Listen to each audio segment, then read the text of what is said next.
ভৈরব বাজার, যা শত শত বছর ধরে বাংলাদেশের একটি পরিচিত নাম। প্রতি বুধবার এখানে সাপ্তাহিক হাট বসে। দেশের বিভিন্ন এলাকা থেকে ব্যবসায়ীগণ এখানে তাদের পণ্য নিয়ে আসেন বিক্রির জন্য। ভৌগোলিকভাবে ভৈরবের যোগাযোগ ব্যবস্থা ভালো হওয়াতে এখানে ব্যবসার প্রসার ঘটতে থাকে। সড়ক, রেল ও নদীপথের যোগাযোগ রয়েছে ভৈরবে।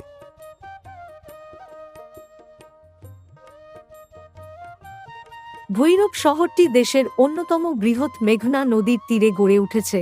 অনেক জেলা থেকেও ভৈরবের নাম এবং পরিচিত বেশি রয়েছে, তবে ভৈরব বাংলাদেশের একটি পরিচিত উপজেলার নাম। ইতিমধ্যে ভৈরবকে জেলার দাবিতে আন্দোলন হয়েছে কয়েকবার।